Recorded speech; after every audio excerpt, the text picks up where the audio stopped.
There is a very well-known Twilight Zone episode. In fact, it's one of my favorite episodes. It's called Time Enough at Last. It's about a bespectacled middle-aged man who works at a bank. And he wants for nothing but time to read his books. He loves books. He is very well read. He's very bookish.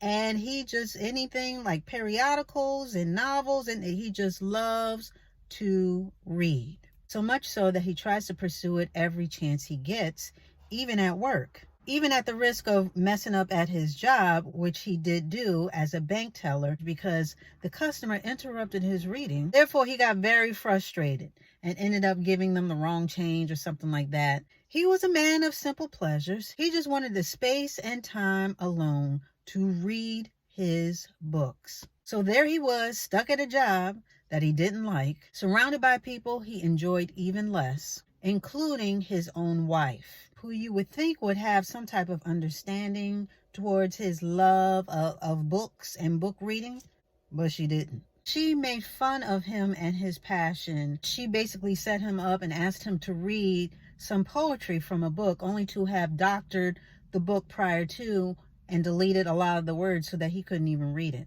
In fact, everywhere he seemed to turn, no one could relate to his enthusiasm for books and things thereof.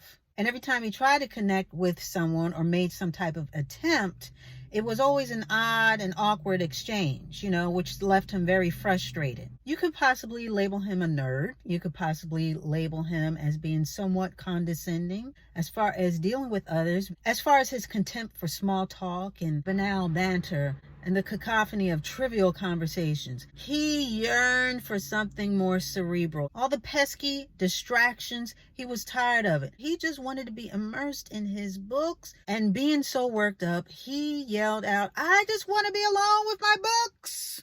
I'm paraphrasing, but something to that point. No distractions. I just want to be alone and read to my heart's content. Well, not too long after that, I think it was the next day, he and all his curmudgeonness, he came into work. He came into the bank, and during his break, he decided to take himself into the bank vault, where he could totally be alone and read without any interruptions. Now, in the midst of all this, he came across a newspaper headline that talked about the H-bomb, So it was like, how the H-bomb was going to come about and basically how destructive it was going to be. Well, he got in the vault, and not too long after, he heard a boom, like an explosion. It was so loud and impactful that it basically knocked him out. When he came to, he looked around, and he came out the vault and noticed that half the bank wasn't even there. So he walked around, didn't see anybody, didn't see no people, no hustling, no bustling, not even a pigeon, honey,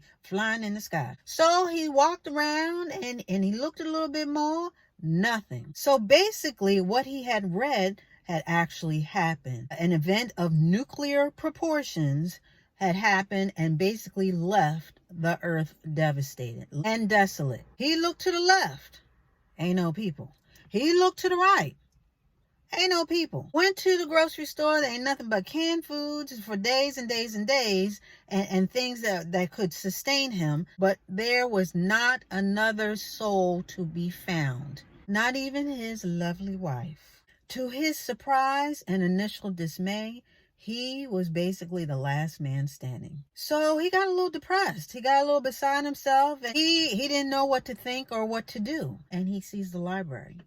And so he goes into the library, and there he was in the midst of book heaven. Books to the left, to the right, above and below. He looked around and he could not believe his eyes. All four of them, because remember, he wears glasses. So, shock that turned into dismay has now turned into delight, because he said, "Yes, I have finally gotten what I wanted. I can finally be by myself and finally get about the business of reading my books." And so he gets excited, and in his delight in grabbing a book or walking to get a book or whatever, do you know that this man tripped, and in his fall, his glasses fell off his head. Now, needless to say, he needs his glasses to see. Not only to see, but yes, to read. So as he searches for these glasses and finds them, he finds that they have broken.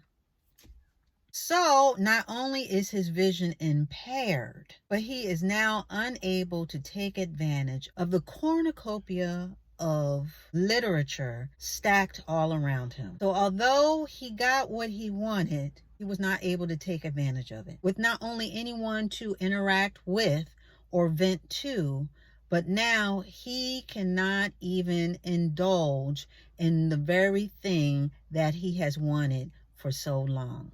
And end scene. This really made me think. It stuck with me for years and years and years, just how things happen. He had finally gotten what he had prayed for, but at the same time, he didn't really know the impact of what he was desiring, of what he was asking for. He wasn't specific enough.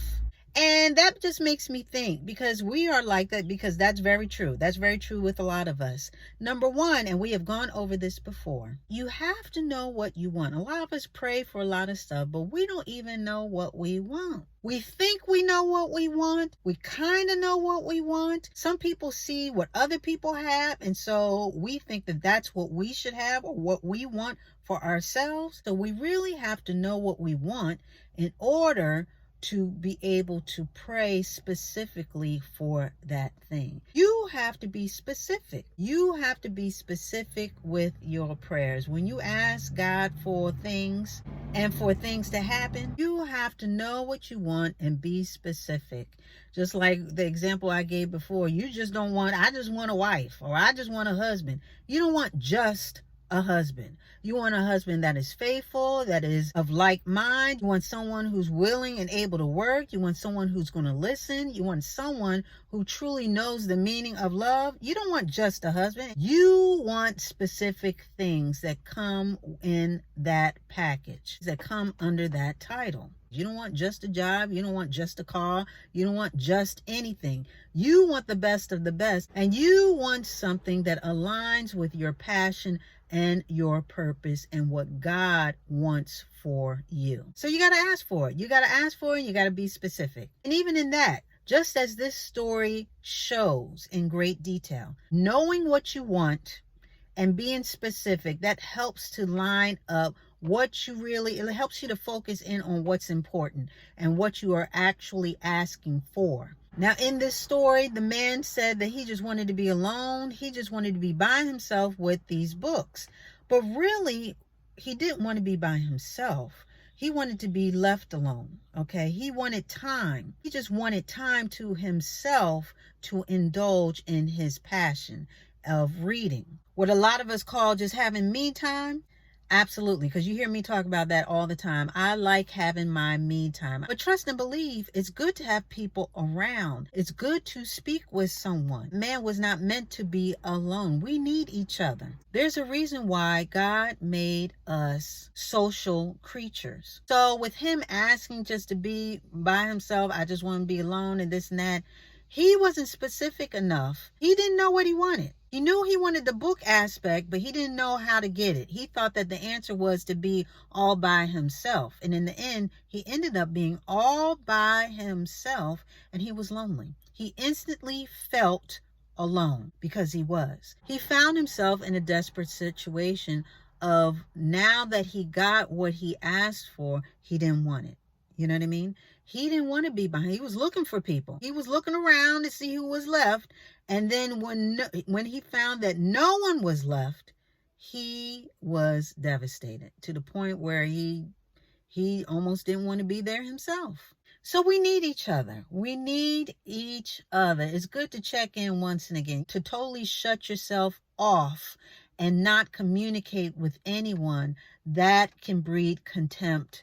And that can breed a lot of other things and get you to a place where you don't want to be. It can eat away at your mental wellness. And there are quite a few movies that talk about that too as well.